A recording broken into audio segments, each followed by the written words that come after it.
What's the world going to look like in 50 years? There's no way. There's just absolutely no way to make that prediction. I think AI is going to be listening to my conversations when I say, Salim, I really love that shirt, and it knows I need a shirt, so it just asks your AI where you got that shirt, and then it just delivers to me magically the next day. Advertising will get crushed. You're exactly right. The future belongs to chatting with your trusted agent and your trusted agent making good suggestions for you and then saying, yeah, just go out and buy that or just go ahead and sign up for that. You'll be able to use AI to not just do legal lawmaking legislation, but actually formulate policy. And there's a new innovation coming from AI every single week, and you need some kind of a regulatory framework. The only way those laws are going to be written is with AI, because nothing can keep up with AI other than AI. Now that's a moonshot, ladies and gentlemen. Everybody, welcome to WTF Just Happened in Tech this week, a special episode of Moonshots with two extraordinary friends, brilliant thinkers in the field of exponential tech and AI. Salim Ismail, the CEO of OpenExO, and Dave Blundin, the CEO of Exponential Ventures. Both are my partners, and both are definitely smarter than I am. So welcome, guys. Good to see you. Good to be here. Thank you, Peter. Yeah. Well, I want to jump in. This has been, the speed at which we're seeing breakthroughs and activities across the board in all technologies is accelerating, and it feels faster. I don't know. Does it feel that way for you? Oh my God. Does it ever? I was in California at Stanford pretty much all of last week, came back, and the amount of change in just 1 week, the new Gemini model came out, their update, the code it can generate is noticeably better than it was 2 weeks ago. I can tell you some stories when we get into it. But I want to hear them. How about you, Salim? Salim, you're a probability function. You're like orbiting the planet without a rocket ship. Where'd you come back from? I was like a few days in India and then a day and a half in Sao Paulo, and I just landed back. And I'm trying to figure out where my time zone is, somewhere in the middle of the Atlantic. You truly are orbiting the planet. And so thanks for joining this conversation. I hate missing a week of this conversation because stuff is moving. It's so much. Yeah. The way I frame it is we've hit a singularity in AI development. Like the pace of change is faster than our ability to process it. Yeah, I mean, when we talk about a singularity, there are multiple singularities on the way to what Ray calls a singularity. So a singularity is like, if you can't predict what's going to happen next week, that's a singularity in this area. Mm-hmm. I want to jump into one of my favorite stories in AI, because I've been beating this drum for a while now, and here it is. It's not the Trump drum, but the AI in classroom drum. So, we heard earlier, we talked about this a couple weeks ago, that Beijing has basically made a ruling that all secondary schools, I think primary and secondary schools, are going to require AI training throughout China. We've seen that as well as in Estonia. And I've been just tweeting this out. Finally, we see an executive order here that is requiring schools to incorporate AI in the classroom. About time. What are your thoughts, gentlemen? Dave? Well, I mean, Peter, you've been saying disruption is coming to education. You've been saying it, like you said, beating the drum for a long time. The schools have underreacted. I think, we're all associated with either MIT or other schools. We don't want to get in the middle of a political battle for sure. But there is a lot of good stuff coming out of the government now in the DOGE wake and in this, and then a bunch of other things that are absolutely urgent and necessary. But I tell you, more of what you've been predicting, Peter, for a long time. The AI is already far better than any TA in any college class. If I think about my grade school and high school teachers, I had some really good high school teachers, but AI is going to bypass them as a way to learn. It probably already has. And then, the professors are next. But, remember when the internet came along and there was a lot of concern in the schools that if they put all the courseware out there online, is anyone going to keep coming to school? Mm-hmm. It's all out there and freely available. And people did keep coming either for the social aspects or for the credentials. But now it's another level with the interactive AI being able to explain things to you better than you can learn them in a lecture. Yeah. And so we'll see. We'll see what that does. I mean, Salim, you and I both have boys the same age in middle school. Is your school teaching them AI? What's the philosophy there? They're using AI. They're not supposed to use it for writing essays, but they do it anyway. Yeah. And the good news is at that age, it's pretty easy to spot when a sophisticated AI has written the thing. It's way better than the kids do it. So that for now, it's kind of workable. But I think the key point, and referencing what Dave said, was it's pretty clear that when you're using an AI to learn, you learn at least twice as fast. The estimates I'm hearing are between 2x and 4x faster. Yeah. Right. That just is like you've immediately made the need for formal schooling redundant. And so there's a huge gap now between the regulatory, we want to put kids through school, go through grade 12, and what's possible with AI. And that's going to stretch very quickly. Yeah. Well, MIT and Northeastern went the complete opposite direction of your kids' school, where they said, use AI anywhere and everywhere that it helps you. And if that messes up the professor, they got to fix it. They better figure it out in a hurry. And I've got one kid left in high school, and he's ripshit mad that their school went the other direction, saying, don't use it, we'll catch you if you try, which, is just crazy. It's incredibly short-sighted to take that position. I can get the idea that middle schoolers shouldn't be using AI to do middle school homework, but middle schoolers should be using AI to do extraordinary projects that they could not normally do otherwise. Yeah. Yep. There's a second article related to this here, which is over 250 CEOs urge states to make AI and computer science graduation requirement. So here's their stats. Just one computer science class can increase wages by 8% for students. The U.S. is lagging across, again, China, South Korea, and Open Letter advocates for computer science and AI as core to K through 12. I could not agree more. This genie is out of the bottle, and kids are going to hit smack into a brick wall if they're not prepared. Mm-hmm. The good news is those kids that don't take computer science will be much more ready for all the manufacturing jobs that are coming back. Ouch. Okay. Love it. Let's screw those iPhone screws back in. I think most of you know that the news media is delivering negative news to us all the time because we pay 10 times more attention to negative news than positive news. For me, the only news worthwhile that's true and impacting humanity is the news of science and technology. And that's what I pay attention to.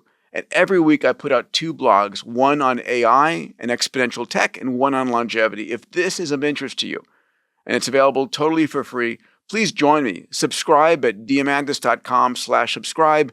That's diamandis.com/subscribe. All right, let's go back to the episode. All right, here's another one. UAE, let's give them credit for so many different ways. They were the first country to have a minister of AI, who I've known now for the better part of 15 years before he became minister. But UAE is the first nation to use AI to write their laws. And here's the stats.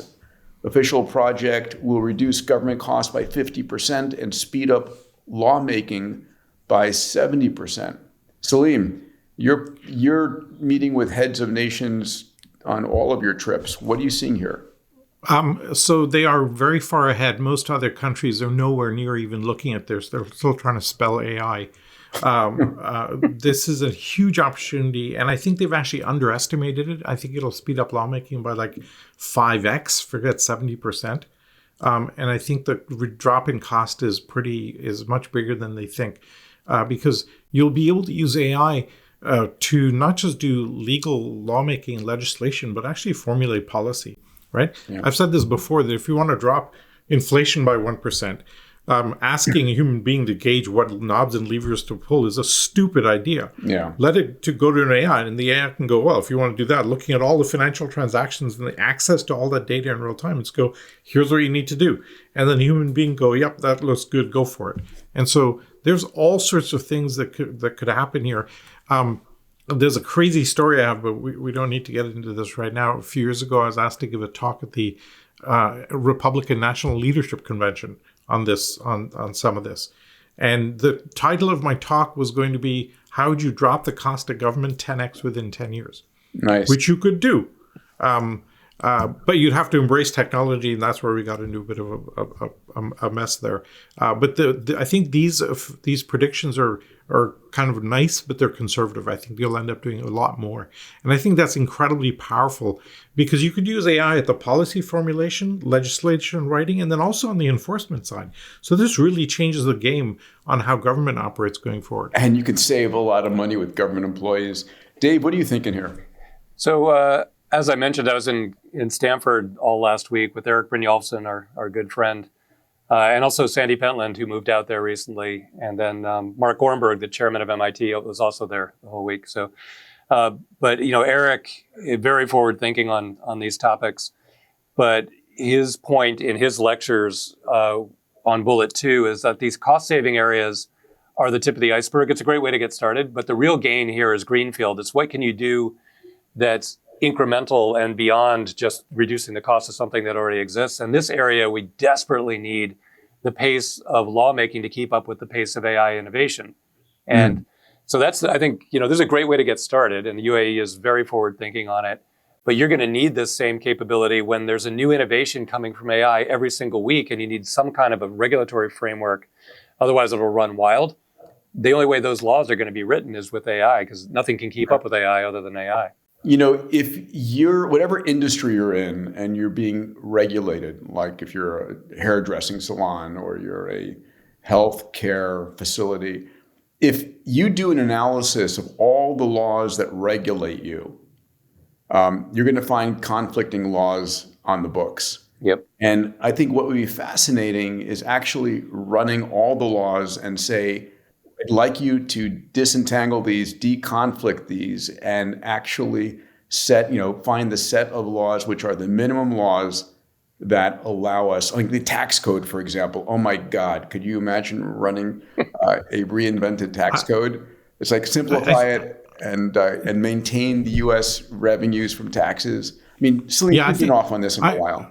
Yeah, I think this is something that we're pretty clear as to what the sequence is. Sequence step one will be use AI to navigate the existing complexity in the tax code or legal structures, etc. In Europe, no matter what you do, you're always violating a few laws, right? It's just so much. That's how they keep you in check. That's one way. But then they don't have the people to really enforce anything. So everybody just goes ahead and does what they want. And because they generally follow common sense, it works out. So they're lucky over there.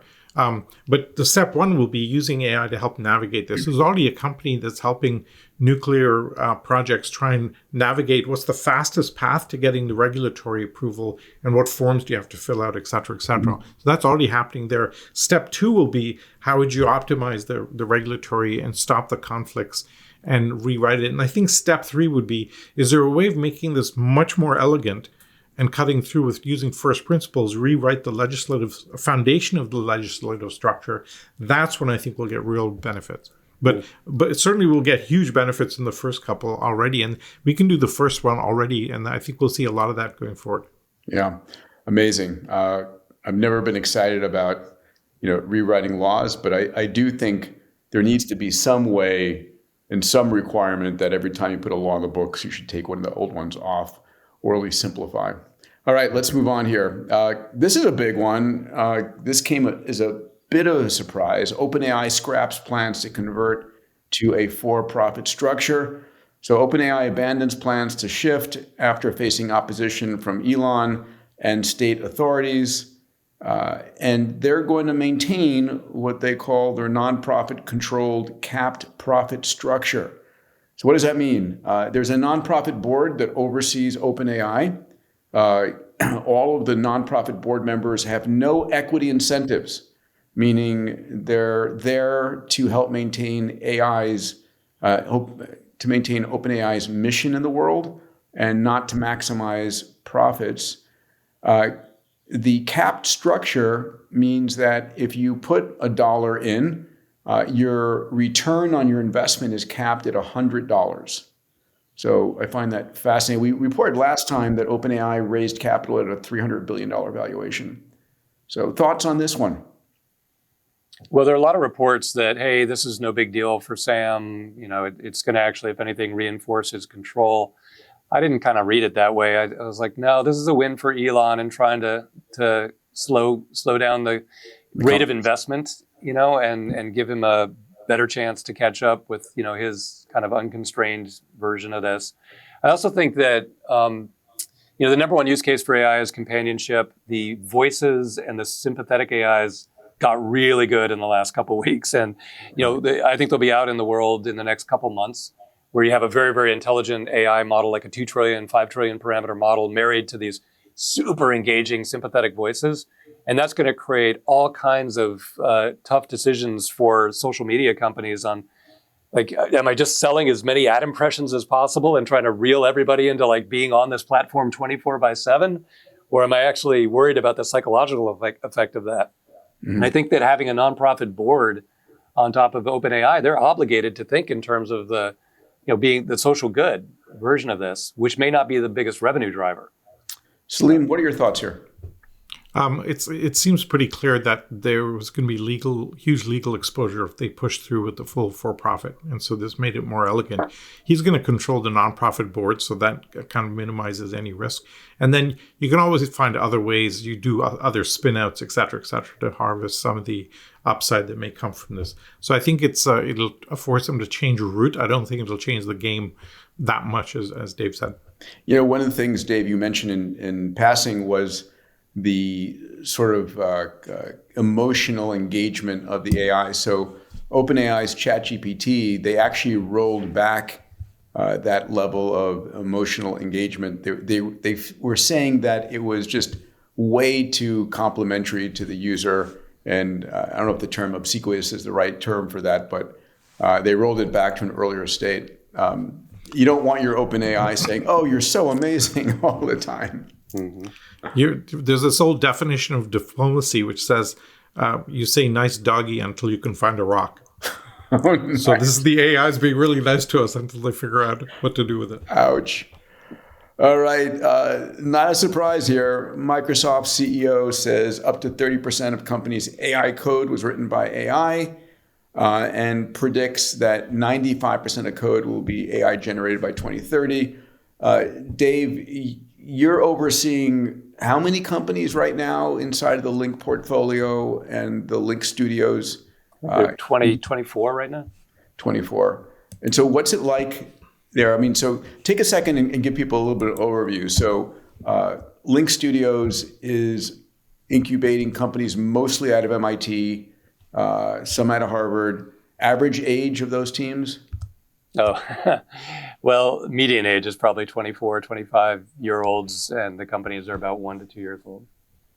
And so what's going on in terms of vibe coding for them, in terms of AI-based coding? Well, they're all AI native.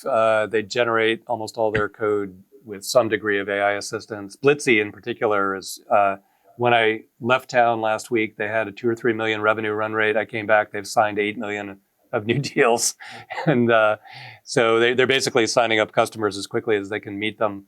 Blitzy, as a reminder, as a company, can write 3 million lines of code in a single night, uses massive amounts of inference time compute under the covers.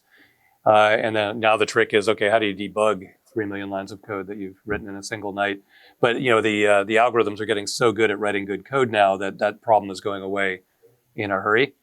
But there's no way any company in this building wouldn't be using AI generated code for almost everything that they do. Yeah. Also, it makes a lot of sense to write your business plan around areas where it works well.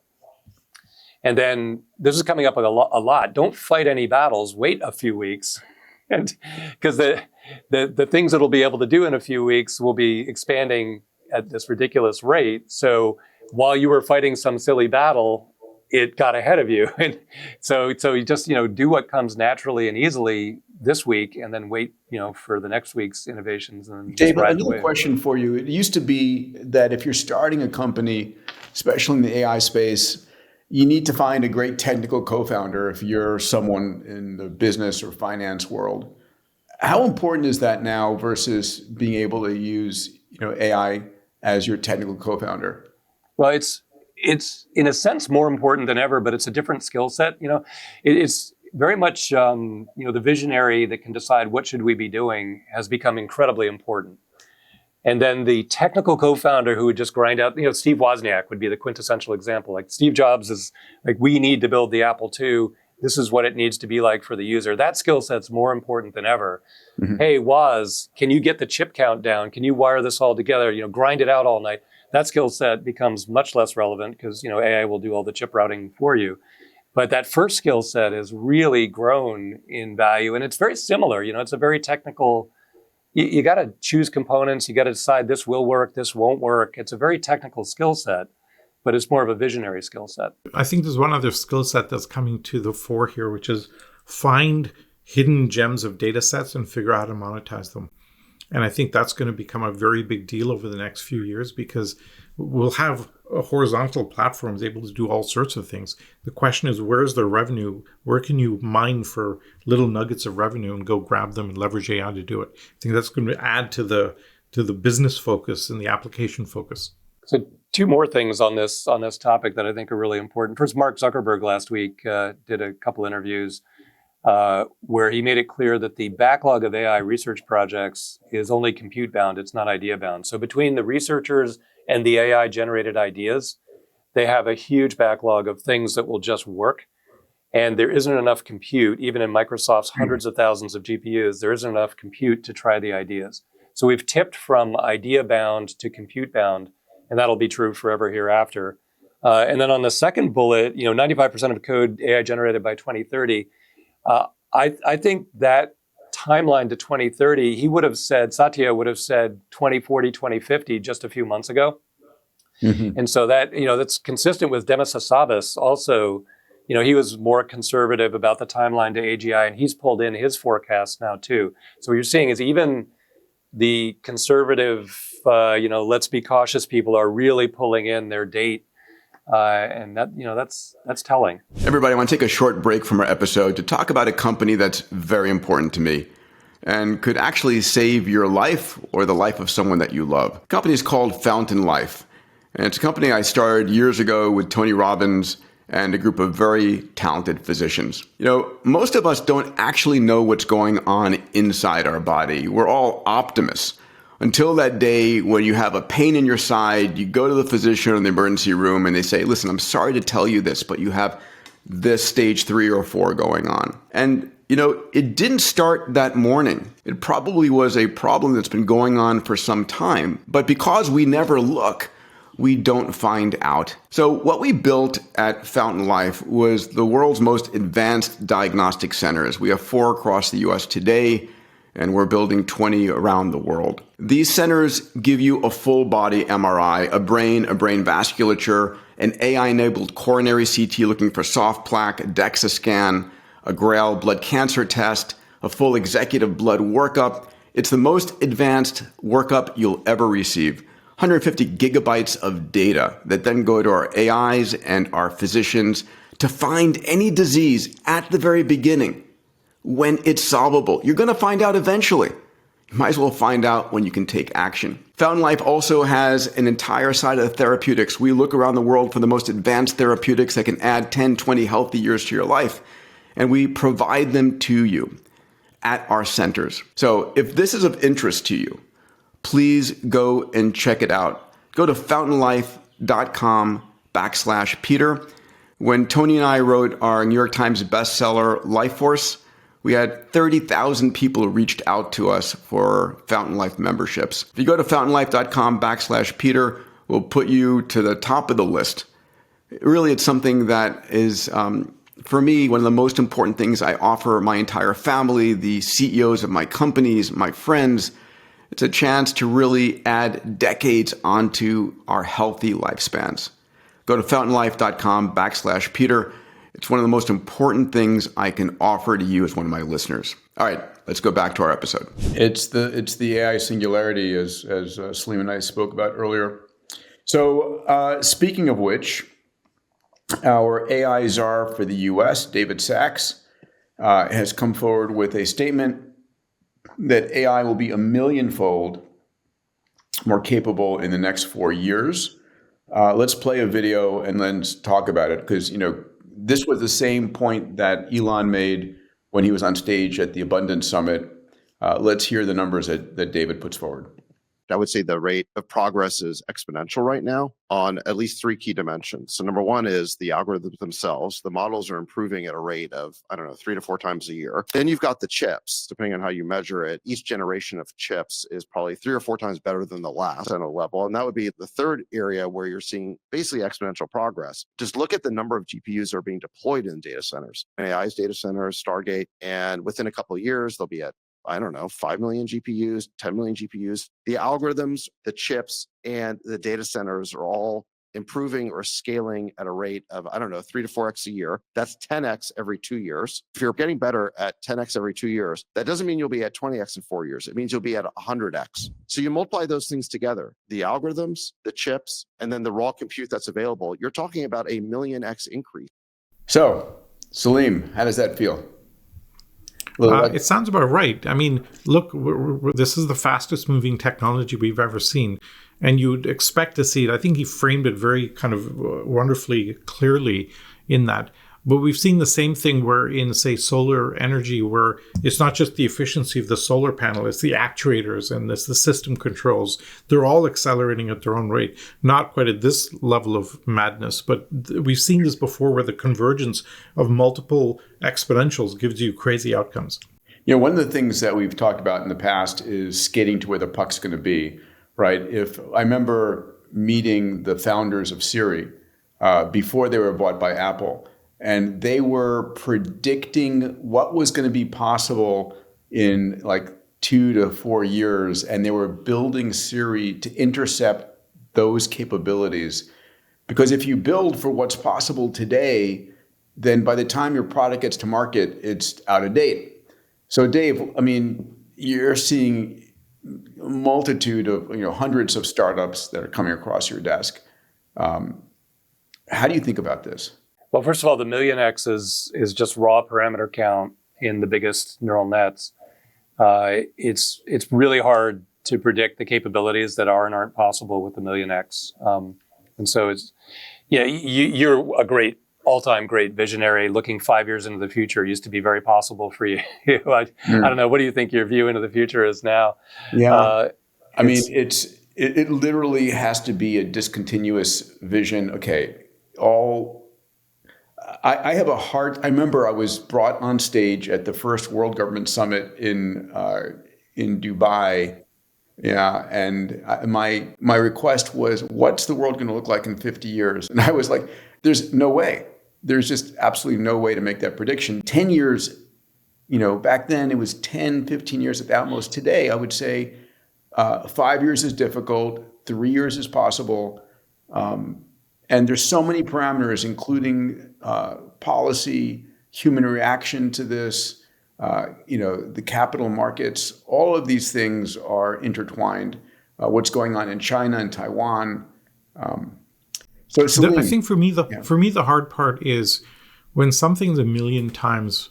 Assume it's 100x or 100,000x. Right? I mean, you end up with a failure of imagination where you can't conceive of the types of things you might be able to do, right?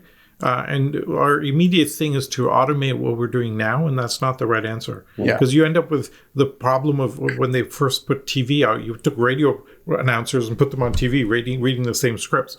And you're not leveraging the capability in a real way. It takes time to kind of get to grips with the imagination that's possible. Well, so you kind of have to wait till we get there and then go, now what do we do? Yeah. I know one thing, Peter, when you were out here 2 weeks ago, I guess, spending time with Alex Wisner-Gross, there's just a handful of people that you can find that have got their head wrapped around this. If you talk to people at random, 99.9% of them are underreacting. More than that, 99.999% are underreacting. And you find a few people like Alex that are thinking it through. And if you can surround yourself with as many of those as you can find, it really, really helps a lot. Just to pick on the framework here that David Sachs put together, it's the exact same 3 dimensions that I use to think about scale. I think, a million X in 4 years, 4 to 5 years is the right answer.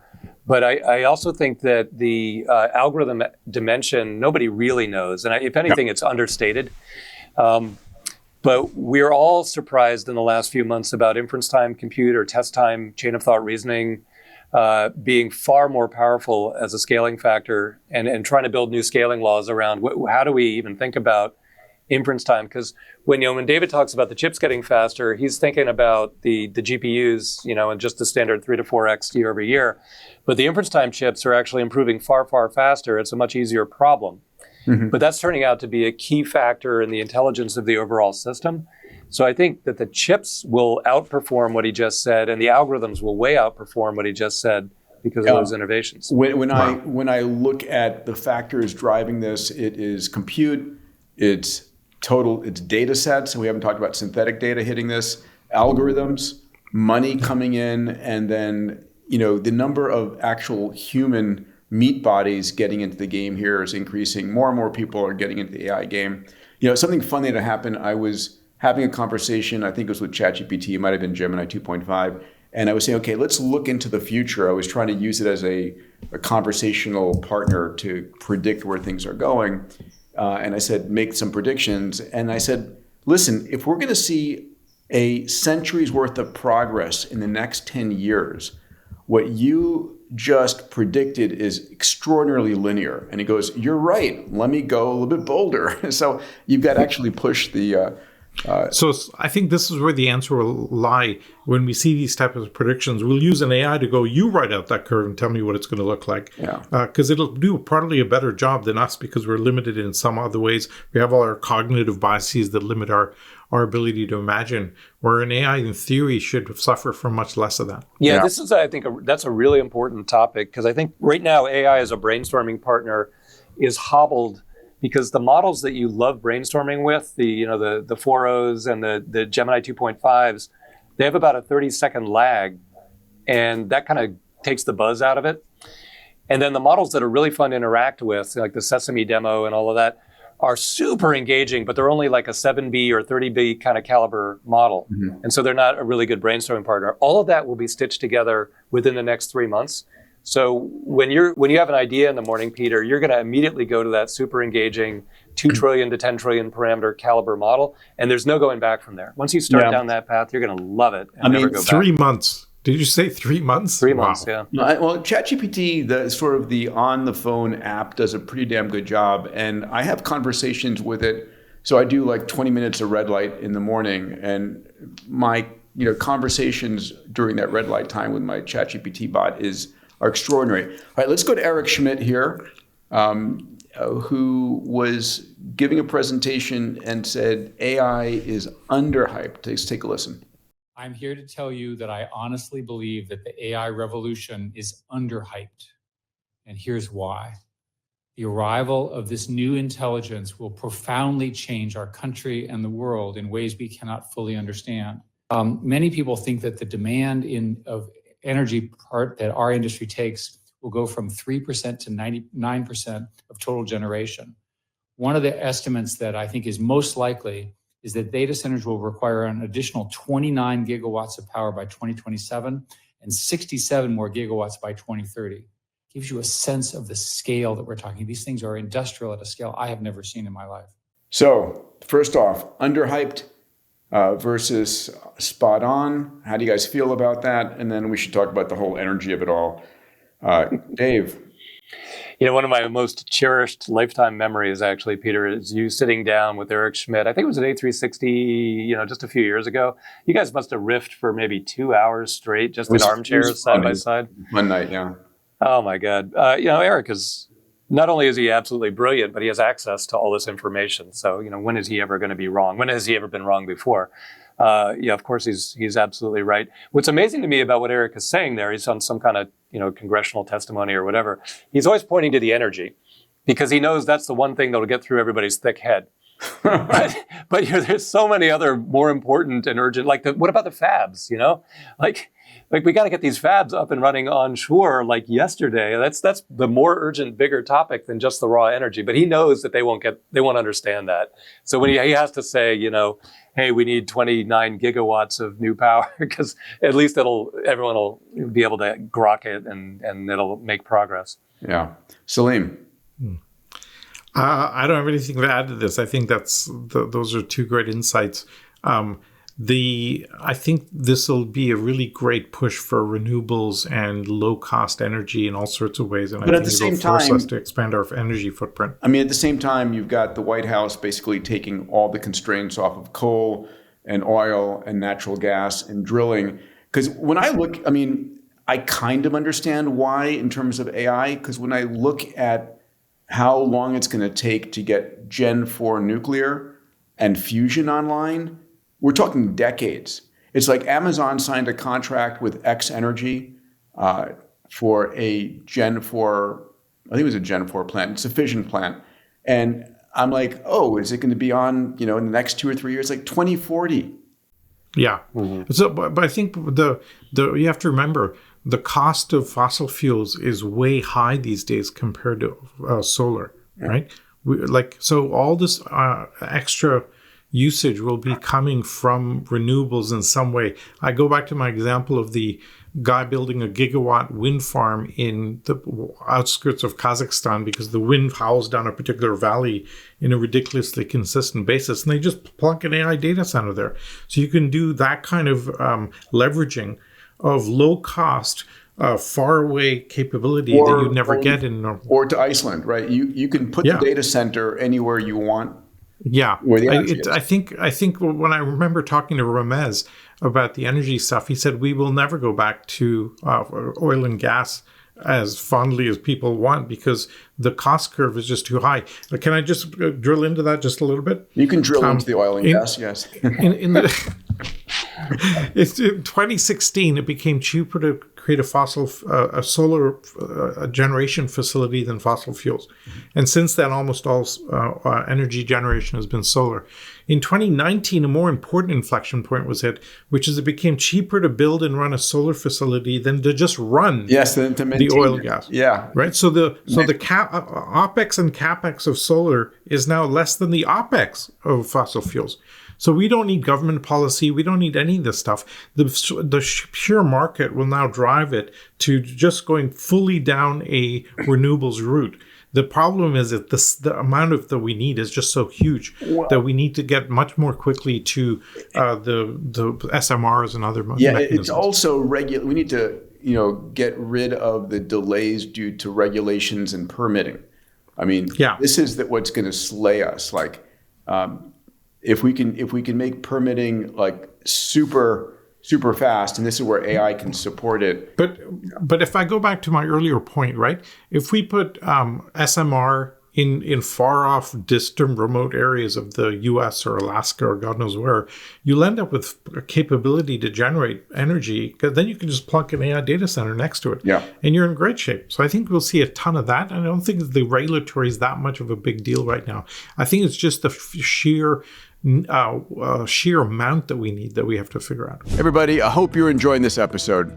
Earlier this year, I was joined on stage at the 2025 Abundance Summit by a rockstar group of entrepreneurs, CEOs, investors, focused on the vision and future for AGI, humanoid robotics, longevity, blockchain, basically the next $1 trillion opportunities. If you weren't at the Abundance Summit, it's not too late. You can watch the entire Abundance Summit online by going to exponentialmastery.com. That's exponentialmastery.com. All right, so MasterCard unveils Agent Pay, agentic payment technology to power commerce in the age of AI. So it's not just MasterCard, it's going to be all the credit cards. I think there's a very near future where I speak and stuff shows up on my doorstep. I don't think about it, it just magically happens. In fact, I'll take it a step further. I think AI is going to be listening to my conversations when I say, Salim, I really love that shirt. And it knows I need a shirt. So it just, asks your AI where you got that shirt. And then it just delivers to me magically the next day. I'm trying to see how you got there from this. Well, I think okay. We crush advertising, and I think we crush the ability to select payment methods. I think your AI is just doing all this stuff automatically for you. Yeah, Bill Gross and I were talking earlier today, Parat AI, your good friend, about this exact topic of advertising will get crushed. What do you mean exactly there? Because Google has $300 billion of advertising revenue. You're saying that that's going to get crushed? I mean, but that's exactly, actually Richard Socher, our mutual friend, was saying that in their tests, the revenue per session of an AI dialogue versus a Google search is about 1/10 to 1/100th. And so where does that put Google if they start, when you do a Google search now, at the top thing is the AI answer, and then the ads start below that. So that's already got to be cannibalizing the revenue. So it puts Google but in a really tough spot trying to figure out, do we cannibalize our own ad revenue? But you're exactly right. The future belongs to chatting with your trusted agent, and your trusted agent making good suggestions for you, and then saying, yeah, just go out and buy that, or just go ahead and sign up for that. Yeah. Well, we've mentioned this before, but I think the holy grail here is your Jarvis equivalent, right? Where your agent will kind of act on your behalf and is bound to you with your preferences, habits, etc. Then you can put a lot of trust in it and just let it go to town and see what happens, and have a feedback loop so it just tweaks it. That seems a no-brainer to me. I just spent the most unbelievable amount of time dealing with flight tickets and logistics and seat changes. I mean, it was just bullshit. Eric, I was on this panel of the Future of AI Working thing with Eric Brynjolfsson and a few others, and they called it white-collar drudgery. Right? There's a ton of that's going on, and I think this is where we'll be able to have huge impact with AI. Yeah, we should keep tracking this thread because trust, when do you trust AI, when do you not trust it? This is just a subset. But it's an important one. Hey, my credit card is a pretty important thing. Do I trust it? Self-driving, obviously, is even more trust. Yeah. Then you've got life decisions. What do I leave to my kids? Do I buy that house? Do I get a new roof? Like, those decisions are also definitely trust decisions. So we should track, a lot changes week to week. We should track what people trust, what people don't trust, because God knows the AI is going to be incredibly convincing and persuasive. I think one of the superpowers AI will have is its ability and command over language, right? So like an amazing politician who's able to take you from wherever you were and sway your point of view. So MasterCard wants to use Agent Pay to become my default payment system. Salim, you were talking about Bitcoin in this earlier today. You want to share some thoughts? Well, I think here where we've been talking about crypto's payment mechanisms, right? And you've got this spectrum of stuff that's really hard to mine, and like Bitcoin is not that easy to do payments on. And then you get, or gold, say, if you want to use the old analogy, then you have like bank vaults and jewelry. That's not that easy to transact. And then you get to bank accounts, and then you get to credit card.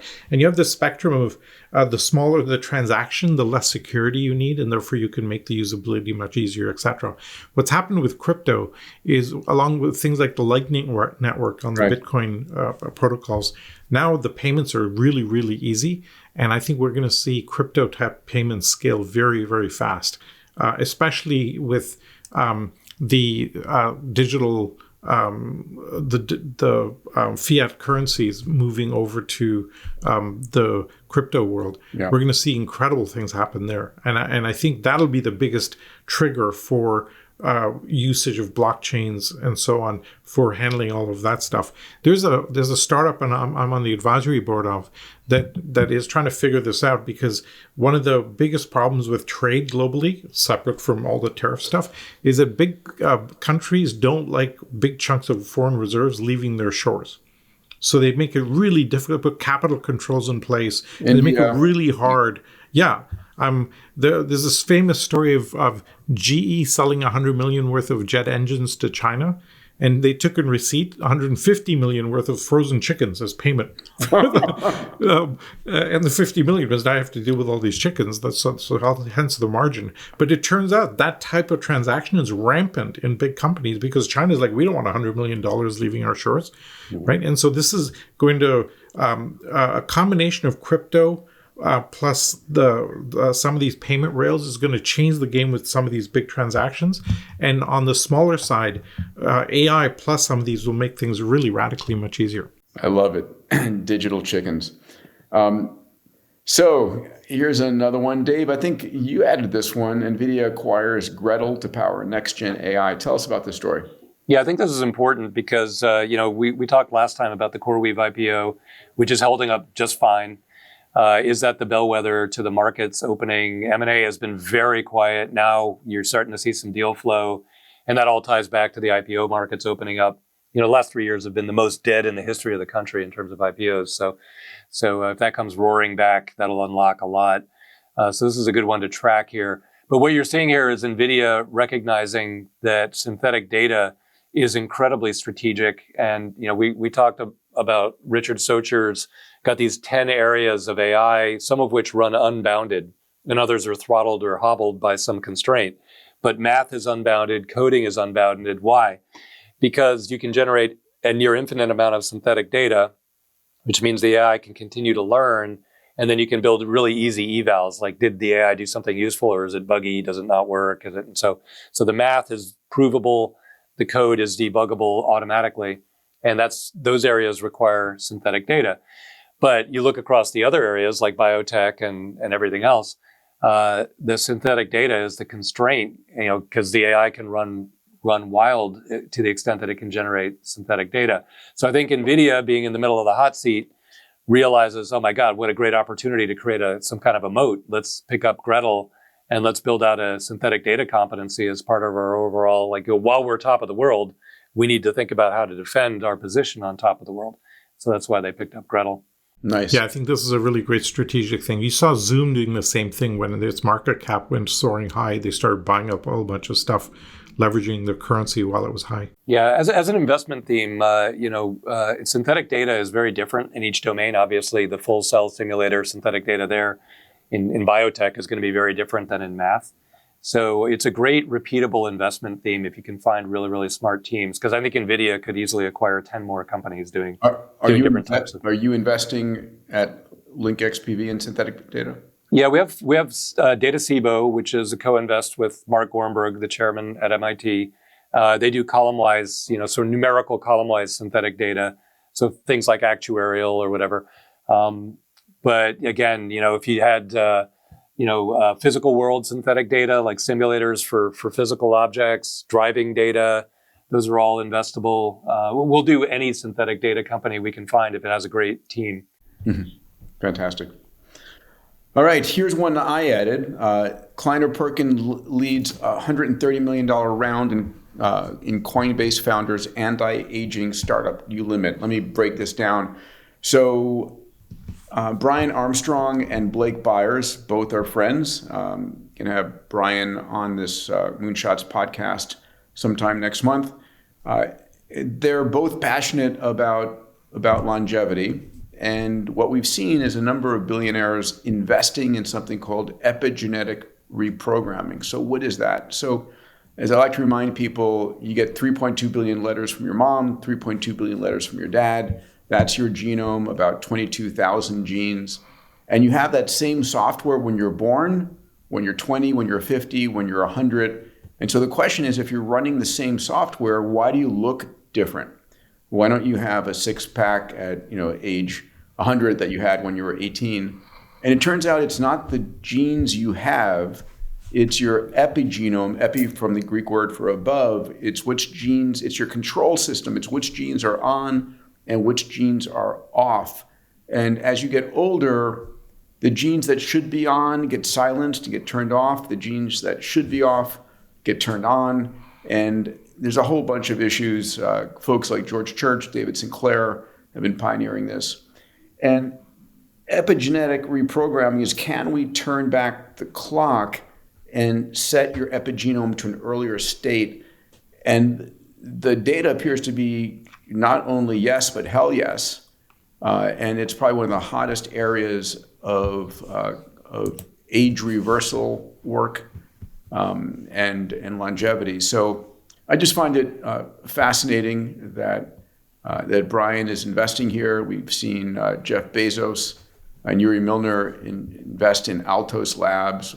Sam Altman invested in Retro with Joe Betts-LaCroix. Same areas, epigenetic reprogramming. So very exciting. And it should be noted that a lot of this is now made possible because of AI. Oh, how so? Because the ability to actually process all the data from the experiments and decide what transcription factors to use, We are 40 trillion human cells running about 2 to 5 billion chemical reactions per second. And just trying to understand the amount of data is really hard. And so when I visited both Brian and Blake at New Limit, and they're very proud, the majority of their team are all AI first technologists. They're not lab geeks. Salim, any thoughts here? I think just as our AI models get more sophisticated, the ability to apply them, that number blows. I never stop shaking my head when you say that number of 2.5 billion things per chemical processes per second, and that may be like that's across the body, but there's some incredible number just within a cell, isn't it? Per cell. That's per cell, right? That's times just unbelievable. 40 trillion cells, right? Yeah, it's just mind-boggling Yeah. how the complexity of what goes on in there. So it's going to be amazing to see what's possible going forward.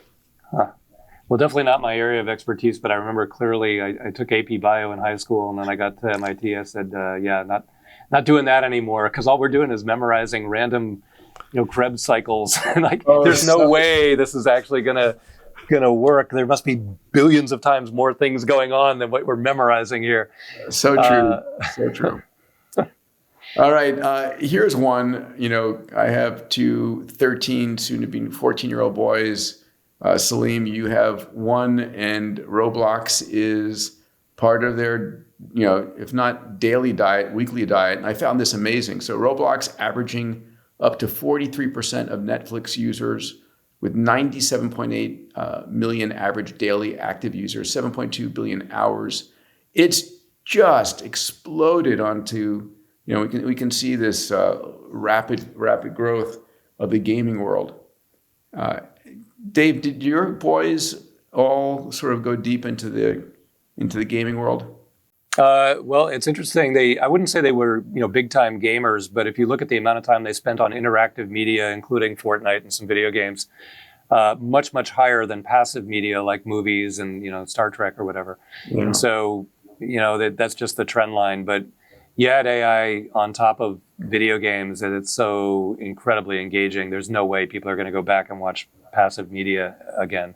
And I think it still really hasn't hit, right? So if you're in Minecraft or in Roblox, the amount of AI generated, reality and the amount of AI interaction with you, we're going to see a lot of advancement in the gaming world in the next few years. Yeah, the other thing is gaming is dominated by young boys. Yeah, and largely misses the girls for whatever reason, but it definitely misses older people. The new super engaging AI voices actually tend to cover everybody. Mm-hmm. And so it's going to be a lot broader appeal. So any numbers you see in this world are going to go up, tremendously just by covering the rest of humanity. Also, a lot of, Mr. Beast now, I think, is the most recognized person on the planet, which is, shocking. And that might be among stars or some other qualifier there, but it's an incredible stat. But one of the secrets to Mr. Beast's incredible success is internationalization of all content.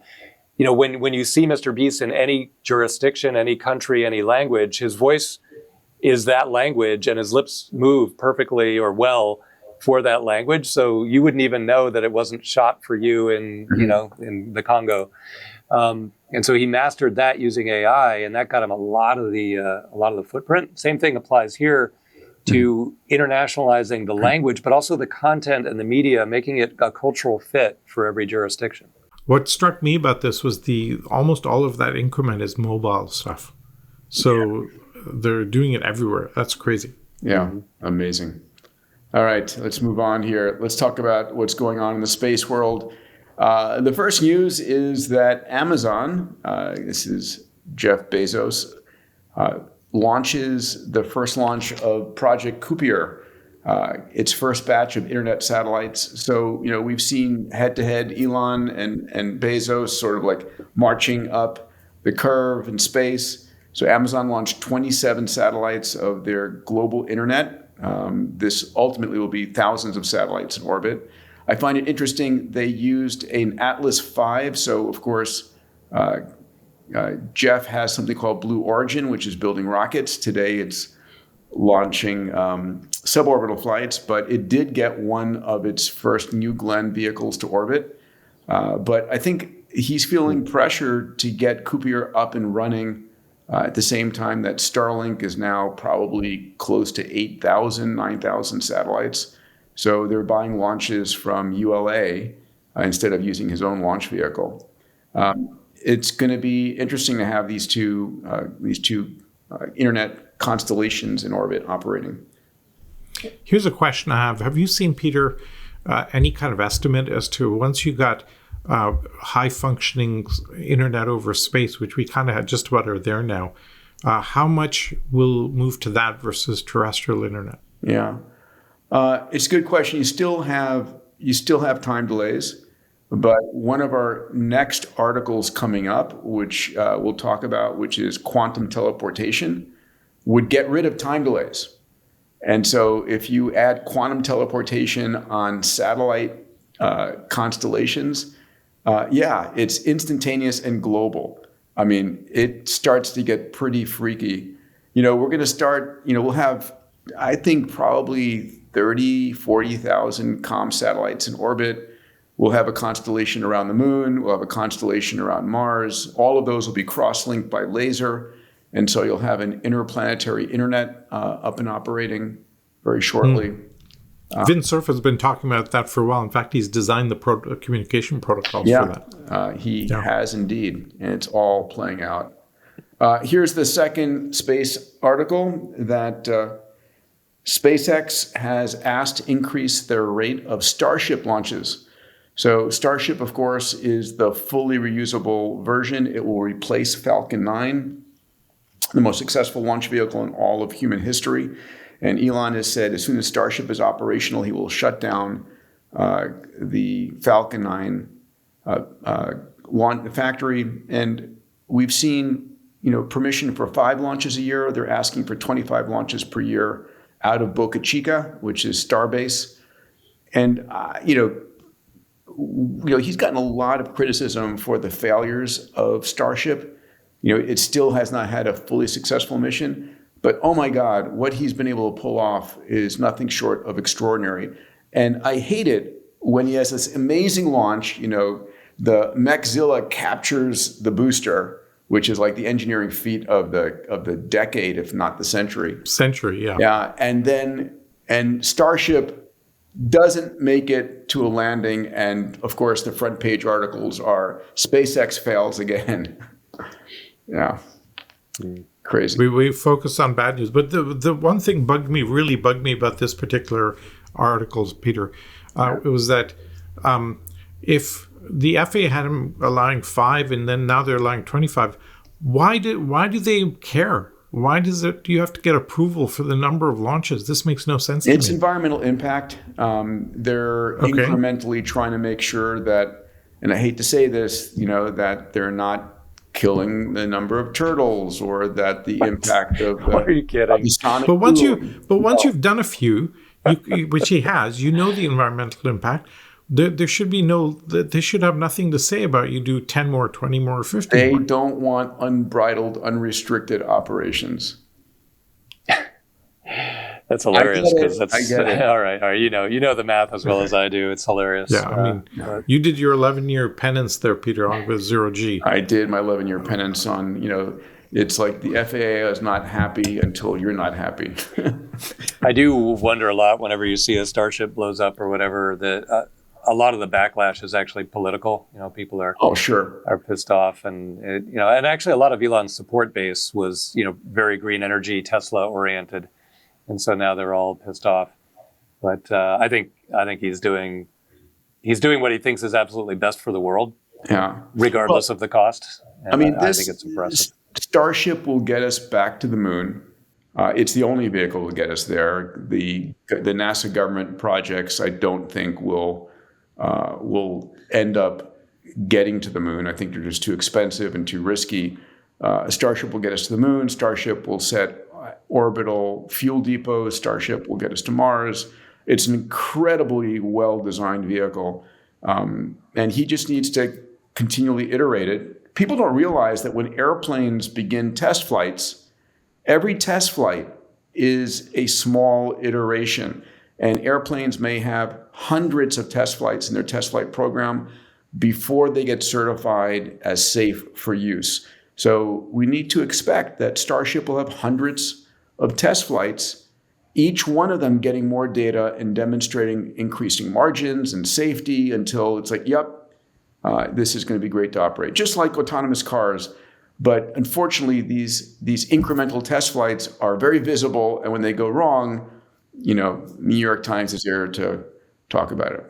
I mean, it's explicit that they run dozens and dozens of experiments per flight because that gives them the maximum rate of learning, right? Yeah, of course. And they're changing the margins on and the material type. They're changing, how they stage. They're changing their reentry characteristics. Real quick, I've been getting the most unusual compliments lately on my skin.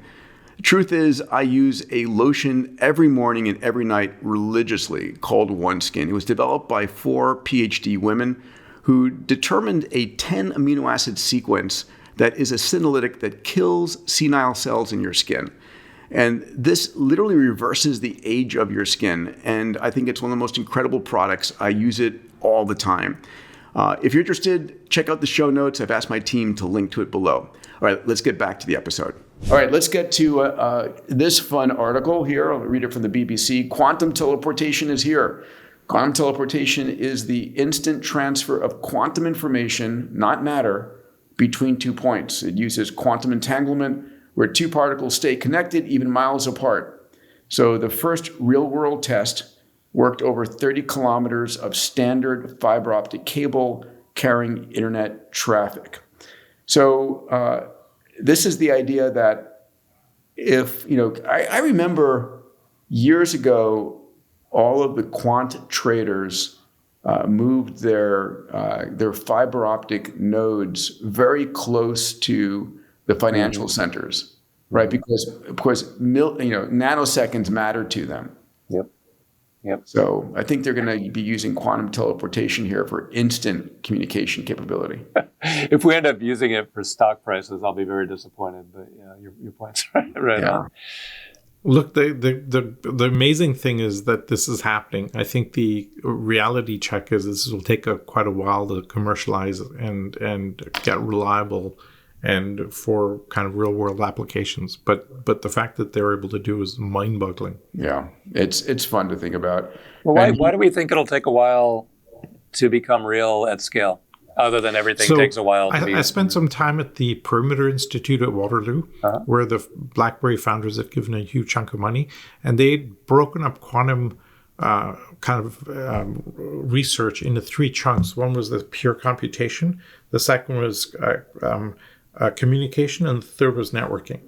And you have to rebuild the entire stack of how you do it for each of those. So there's a whole bunch of innovation that has to happen and engineering that has to happen for all of those 3 segments to have reliable communications and teleportations, certainly at scale. So it'll take a while to get there. They've been going at this for, I think, like close to 30 years. And they're now getting to this point. So I think it'll be a little while longer. But when it happens, holy moly! Yeah, the nice thing is it's over standard fiber optics, right? It's not new equipment. We're not needing to build out a new network. Right. Here's another fun article in the realm of sort of future forward space. Electron dance breakthrough. Scientists uncover clues to practical superconductors. Researchers discovered superconductivity varies at the atomic scale within individual unit cells of iron-based materials. I won't read the rest, but we've been talking about one of the major benefits that AI will give us is major breakthroughs in material sciences. And superconductivity would be a huge deal because we can generate, at the extreme, you can put solar cells around the planet. And if it's nighttime here in the US, you could have solar being generated in Europe and having a superconductive, cable back to the US. And you basically get no loss. No transmission loss, right? Which is what, 30% or something? It depends on the distance, of course, right? But it's a huge amount. Yeah. And so this would be very huge. I remember Shai Maknes, one of our GSP Singularity students in 2010 or 2011, saying he figures we're about a decade away from understanding superconductivity and getting to room temperature superconductivity at the lab level. Mm-hmm. And so this sounds like we're coming close to that. Well, if it's a decade out, we're going to have Gen 3 fission and fusion, and those are very small reactors, so they can be sprinkled around. Yeah. So it may not matter on that. There's a big race between this and distributed energy systems, and that makes it less relevant. Yeah, that's right. All right, let's talk one of our favorite subjects. At least it's a favorite subject for Salim and I. Actually, Dave, I don't know. Are you like a big Bitcoin believer? I know our third fraternity brother is, for sure. Well, I was on the board of MicroStrategy back in the day, so I've been a shareholder for many, many years. So I wouldn't say I was ever, a Bitcoin direct, early adopter, but Mike Saylor has dragged me along. Let me ask the question. Do you own Bitcoin? Via MicroStrategy, yeah. You own MicroStrategy, but not Bitcoin directly? No, not directly. Okay. Mostly because I'd lose the keys and, Well, fair enough. I can make some introductions. So here is Brian Armstrong, CEO of Coinbase, speaking about the U.S. holding Bitcoin. Let's take a listen. But I think it's clear at this point that Bitcoin is a better form of money than gold. It is provably scarce, just like gold, but it's more portable and divisible. So you can actually use it. Has higher utility, I would say, and it was the best performing asset of the last 10 years. And so, for store of value, I think it's going to be important for governments to hold this over time. It might start with being 1% of their reserves, but I think over time it'll come to be equal to or greater than gold reserves. Okay, great. So, Salim, I want you to weigh in here. I think this is mind-boggling to me.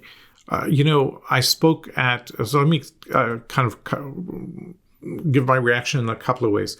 I spoke at a conference of 100 of the top partners of one of the biggest accounting firms in the world, and when I asked them, how many of you understand the Byzantine generals problem? One put up their hand, right? And you're like, this thing is going to eat your lunch in terms of trust and reliability, which is essentially what you sell. And you don't understand the core innovation that's taken place in it, which really is unbelievable to me.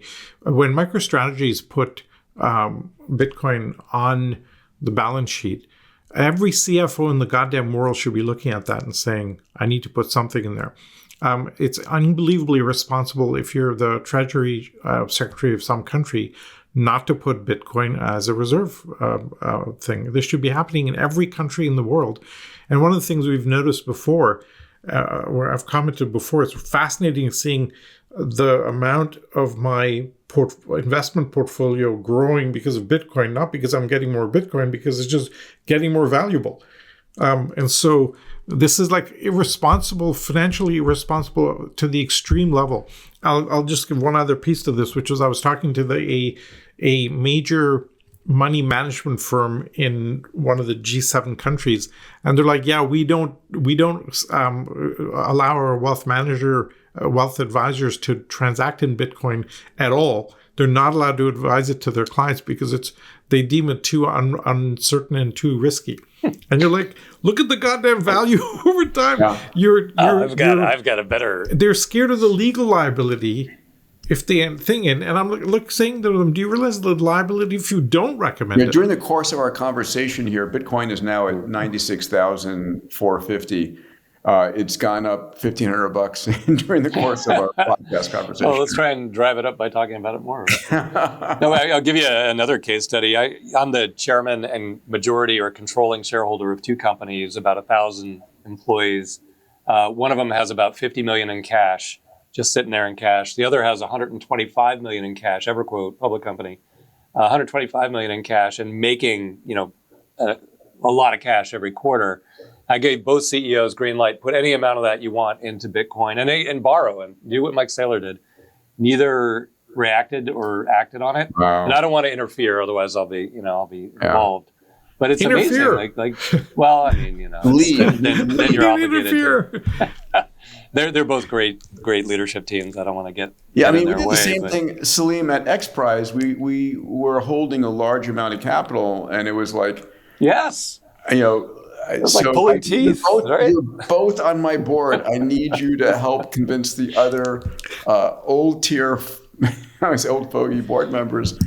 Excuse me if you're listening, guys. You're brilliant, and I love you. But can we please put our treasury into Bitcoin? And an easy thing to do there would be to take a small fraction of it, and just let her do one cycle around. Yeah, small fraction, like 80%. Yeah. Yeah. Well, it makes Mike Saylor all the more impressive that he, without any role, now you have a role model, but without any role model, it's just the amount of inertia. But this is the part that drives me nuts. Now that we have a role model, right? If you're a CFO of a public company, what the hell are you doing? Yeah. Really drives me nuts. You're doing what you've always done because that's the least risky and you can't get blamed for doing that. So listen, this is the same thing in all technology companies. It is the founder-led, exponential tech, AI-first companies that are going to slay everybody else. And so when Michael Saylor, again, by way of background, Michael was a fraternity brother with Dave Blundin and myself at MIT at Theta Delta Chi, our fraternity. And when you're Saylor, you can say, we are doing this. And he has a very small board, and he basically sat them down, gave them homework, and got them to back him. And he's just been at it. So the first week of May, he actually sells equity and buys another 180 million of Bitcoin. So today, very impressive, MicroStrategies owns basically 500,000 Bitcoin, which is about 2.8% of all the Bitcoin in circulation, worth $52.8 billion. Michael owns about 17,000 more Bitcoin than I do. You're doing well. Mike, not only did he have to do exactly what you said, but he had to go over to Mike Willens at Fidelity, another MIT alum, and say, hey, I need to custody this somewhere. Can Fidelity build out an entire business unit to custody Bitcoin? And Mike, to his credit, Mike Willens built it out at Fidelity. That's a lot of difficult work that's now been done for you. Yes. But pioneering it was very hard for a lot of reasons, including that one. You can't just keep the keys in your shoebox at the office headquarters. You got to have some kind of custody and insurance. You've got to have multi-sig protocols and all sorts of stuff. Yeah. So I just checked. The market cap of MicroStrategies at close today was 105.4 billion, while holding 52.8 billion of coins. And the value it's being given for his mindset and what he does is extraordinary. It is. Funny, I was sitting down with my mom, who's in her 80s, going through her estate, and she had this spreadsheet she put together, and there's this line item with this huge number in it. I was like, what the hell is that? She said, remember when you worked at MicroStrategy when you were like in your 20s? I was like, yeah. She said, I bought some MicroStrategy back then. I was like, wait, wow, you're still holding that? And she said, yeah. I don't know how to sell it, so I didn't. Go, Mom. That is so great. That is fantastic. Well, I think that's our last story for today, but it's so much fun. Are you guys having as much of a blast as I am? Oh, God, I look forward to this all week. It's really a great checkpoint where we can kind of go, okay, what happened? Bring some slides into play and just take a checkpoint. I find it's a really great cadence to, plus all the viewers. I hear that, by the way, from a few of the folks watching. They were like, it's really great because we can kind of every week or two stop in and see what's going on. We feel like we're caught up. Yeah, I mean that's the goal here. And so if you're on YouTube, in the comments below, tell us what else you'd like us to cover. You can happily tell me how much more brilliant Dave is and Salim is than I am. That's fine. But so It's fun. So when we say WTF just happened in tech, well, there you get a slice of it. We'll see you guys in a week or two when enough stuff starts mounting, when we say, okay, we got to get the band back together again. Awesome. All right. Salim, where are you? Great conversation, guys. Where are you now? Are you back in New York? I'm back in New York for like 3 days, and then I go to Italy for 3 days. You're insane. What is going on? It's just a busy time right now. You're insane. Okay. And I love you for it. Yeah. And Dave, you're back in Cambridge at headquarters. I'm in Cambridge, and I'll tell you one thing, Peter. I love every time I talk to Daniela Roos over at CSAIL, or Alex Wisner-Gross, or Alexander Amini over at Liquid AI. I can say, hey, we've got this WTF podcast coming up. What's on your mind? Yeah. And they're like, yes. Yeah. It's such a good way to keep the dialogue. I love it. So I want you guys like piling in your best stories, those secret stories. You've got Alex Wisner-Gross as a super weapon there, and Salim, you've got an entire EXO community. So bring them in, and see you guys very soon. Thanks for your time. Always a pleasure. Great conversation, guys. Thanks, Peter. Everybody, thanks for listening to Moonshots. You know, this is the content I love sharing with the world. Every week I put out 2 blogs, a lot of it from the content here, but these are my personal journals, the things that I'm learning, the conversations I'm having about AI, about longevity, about the important technology transforming all of our worlds. If you're interested, again, please join me and subscribe at diamandis.com/subscribe. That's diamandis.com/subscribe. See you next week on Moonshots.